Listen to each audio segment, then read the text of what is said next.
Hello children, welcome back to Hindi class. उम्मीद करती हूँ आप सभी अच्छे होंगे। पिछली कक्षा में मैं महादानी कर्ण का पहला दृश्य को पढ़ाए थे। आज हम लोग दूसरे दृश्य की ओर पढ़ेंगे। तो आइए पाठ की शुरुआत करते हैं। दूसरा दृश्य, युद्ध भूमि। सूर्य अस्त हो रहा है। घायल सैनिकों के कहराने की आवाज़ें आ रही हैं। कर्ण अपने रथ के समीप पड़े हैं। खून की धारा बह रही है। बेहोश से हैं। दो व्यक्तियों का दीन अवस्था में प्रवेश। पहला दृश्य में हम लोगों ने जाना कि किस तरह इंद्र और वरुण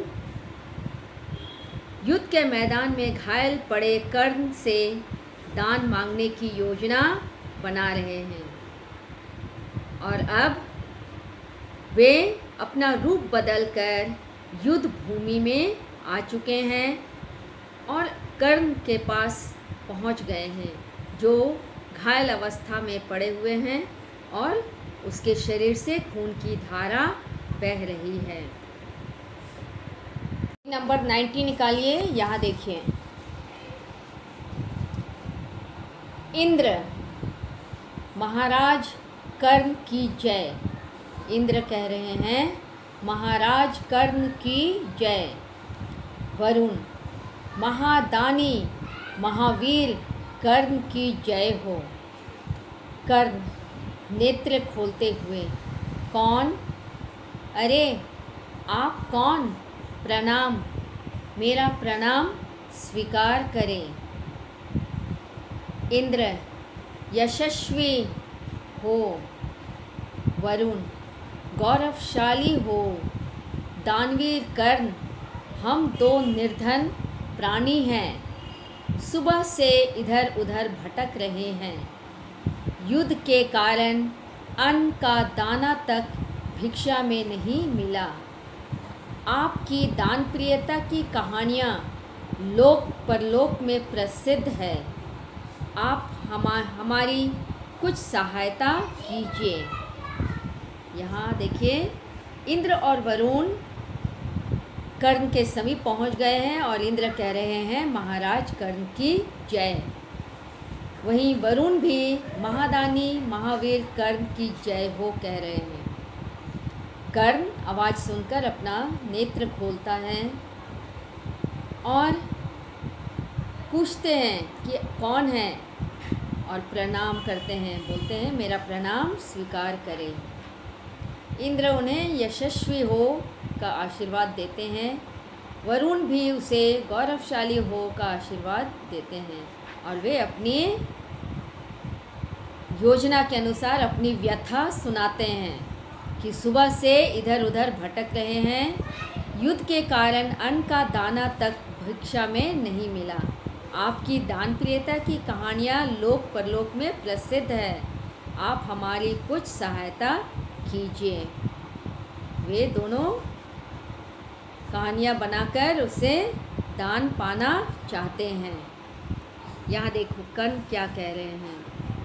कर्ण, आप मेरी अवस्था देख ही रहे हैं।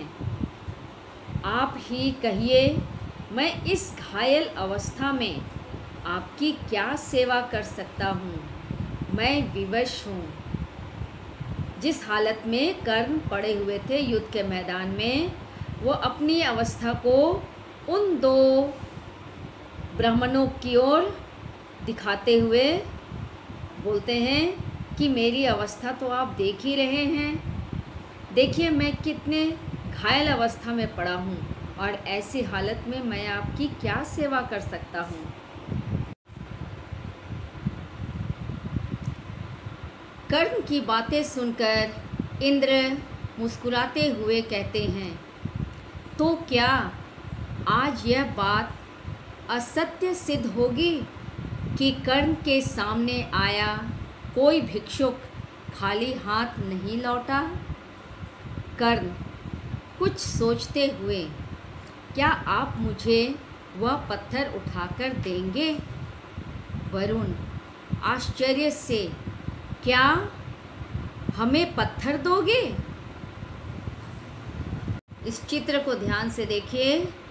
यहाँ आप देख रहे हैं कि कर्ण घायल अवस्था में पड़े हैं और यहाँ इंद्र और वरुण अपने रूप बदलकर खड़े हैं। कर्ण की विवशता देखकर इंद्र कहते हैं, तो क्या आज यह बात असत्य सिद्ध होगी कि कर्ण के सामने आया कोई भिक्षु खाली हाथ नहीं लौटा? इंद्र ने ऐसा इसलिए कहा क्योंकि अब तक कर्ण के समीप कोई भी भिक्षुक आया हो या कोई भी सहायता के लिए आया हो, उन्होंने उन्हें खाली हाथ नहीं लौटाया था। लेकिन अभी युद्ध के मैदान में वे घायल अवस्था में पड़े थे और इसीलिए वे अपनी अवस्था को दिखलाते हुए कहते हैं कि मैं ऐसी अवस्था में आपकी सहायता कैसे करूं। लेकिन फिर भी वे कुछ सोचते हुए कहते हैं कि मुझे वह पत्थर उठाकर दोगे? वरुण इस पर आश्चर्यचकित हो जाते हैं और कहते हैं, क्या हमें पत्थर दोगे?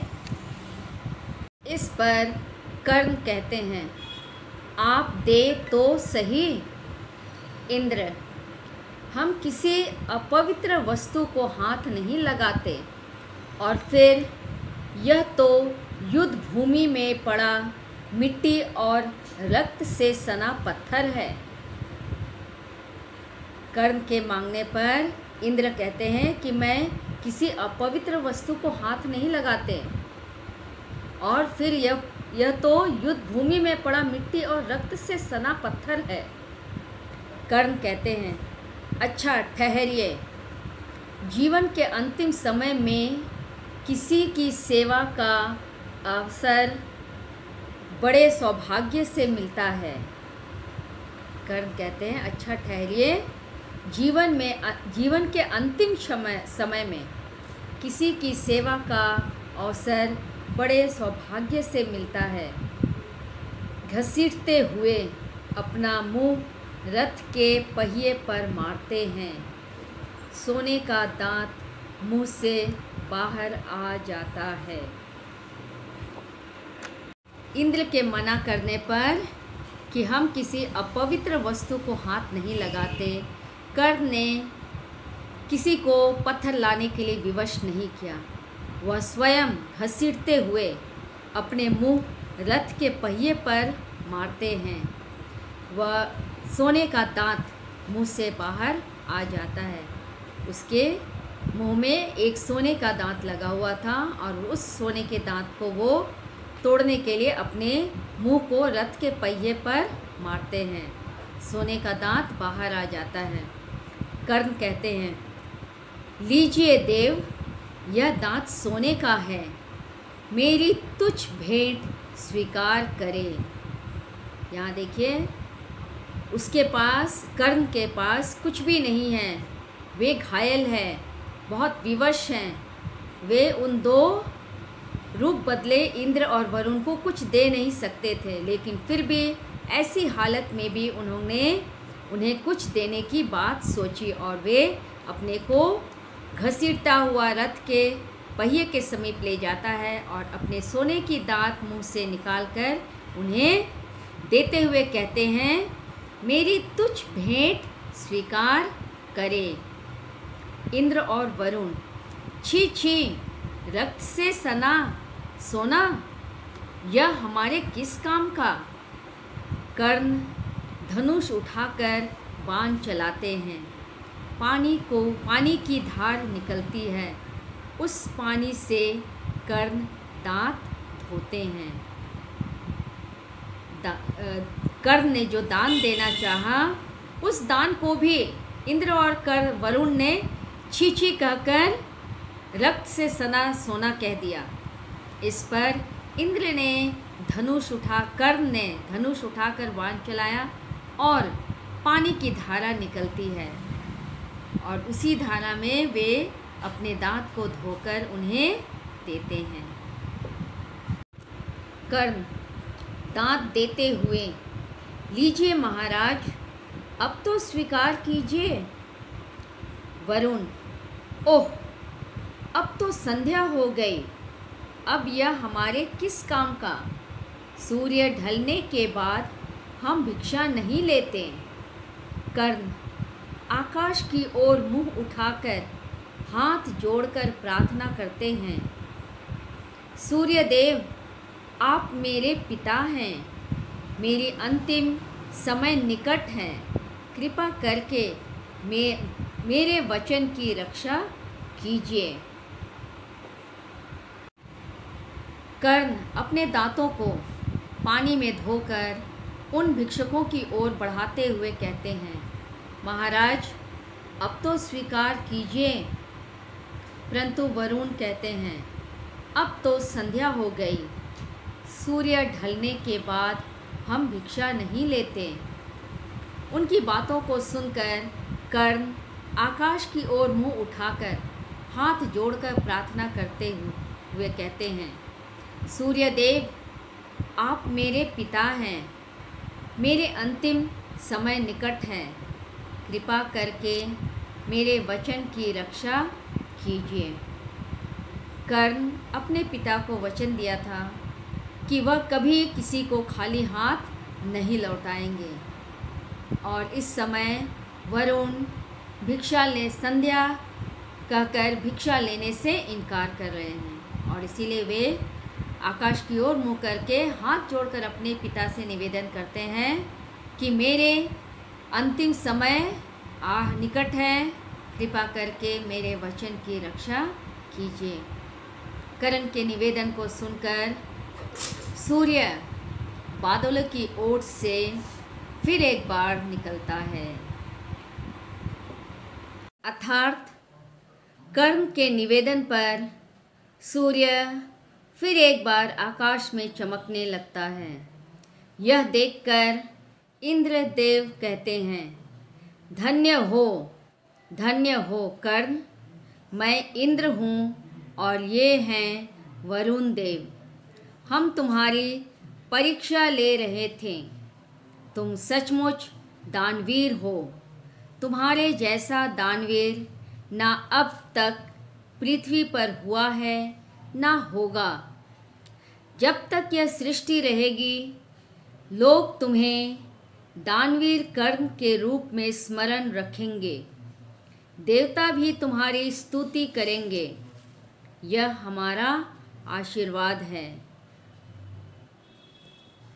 आखिरी क्षणों में भी कर्ण उन भिक्षुकों को खाली हाथ जाने देना नहीं चाहते थे, और इसलिए उसने अपने पिता सूर्यदेव से निवेदन किया कि उसके वचन की रक्षा करें।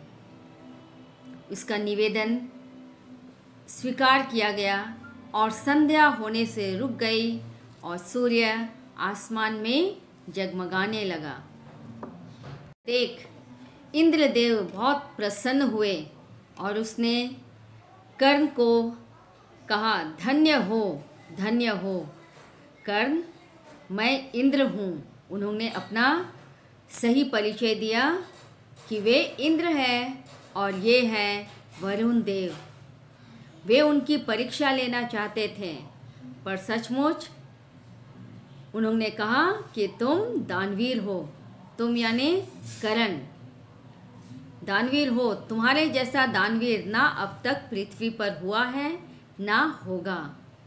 और उन्होंने यह आशीर्वाद भी दिया कि जब तक यह सृष्टि रहेगी, लोग उसे दानवीर कर्ण के रूप में स्मरण रखेंगे, देवता भी उनकी स्तुति करेंगे। यह हमारा आशीर्वाद है। यह सुनकर कर्ण बहुत प्रसन्न होते हैं और प्रसन्न भाव से वे हाथ जोड़ते हैं। तो प्यारे बच्चों, इस पाठ से हम लोगों ने जाना कि कर्ण को क्यों महादानी कर्ण कहते हैं। वे अंतिम क्षणों में भी दान देने से पीछे नहीं हटे, और इसीलिए कर्ण को सभी महादानी कर्ण के नाम से जानते हैं। आज के लिए इतना ही। दिए गए असाइनमेंट को आप लोग अपने कॉपी में करेंगे और पाठ को पढ़ने का भी अभ्यास करेंगे, वर्तनी याद करेंगे और जो भी कार्य दिया जाए उसे साफ सुथरी लिखावट में पूरा करेंगे। Have a nice day children.